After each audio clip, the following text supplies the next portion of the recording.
Thank you, Excellencies, Mbula Vanaka, and a very good morning to you all. Excellencies, yesterday marked the start of cyclone season in the South Pacific, a period now defined by record-smashing superstorms that can erase years of infrastructure progress in a matter of hours.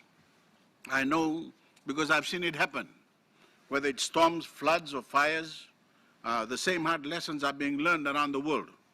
Building to last year's standards is building to lose. The world is warming, the impacts are terrifying, and the standards we build must be defined by and ready for those intensifying risks. It takes resources to build resilience, but we either pay to adapt now or pay a much higher price in the aftermath of climate-driven devastation.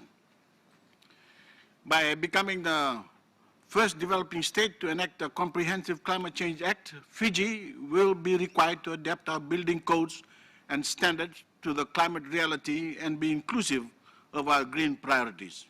But there is a gap, trillions of dollars deep, between what vulnerable nations have and what they need to build resilience to a climate crisis we did next to nothing to cause. The welfare of people, both in developed and developing nations, depends on changes on the way we build and plan.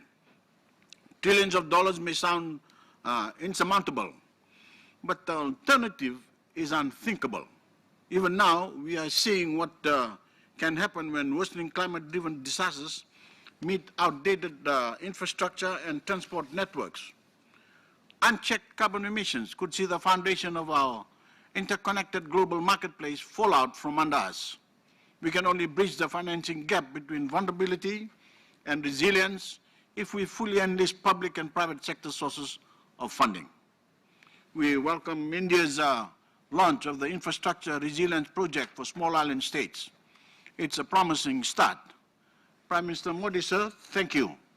Thank you for your leadership. We trust this initiative will reach well beyond technical assistance and capacity building to unlock trillions in private sector capital. It can do that by de-risking critical investments now that will build resilience for those on the front line of the climate crisis. Fiji's Relocation and Displaced Peoples Trust Fund, which establishes a proven process to move at-risk communities and their infrastructure, is one example of where those funds can make an impact. Of course, the single most important measure we must take to protect our development progress is to drastically curtail the emissions that are changing the climate and forcing this crisis upon us.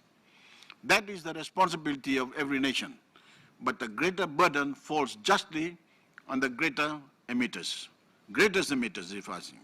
If we fail to dramatically cut emissions, if we fail to move swiftly and immediately to free ourselves of our reliance on fossil fuels, we will fly past a 1.5-degree guardrail towards the levels of warming that totally will upend our understanding of resilience.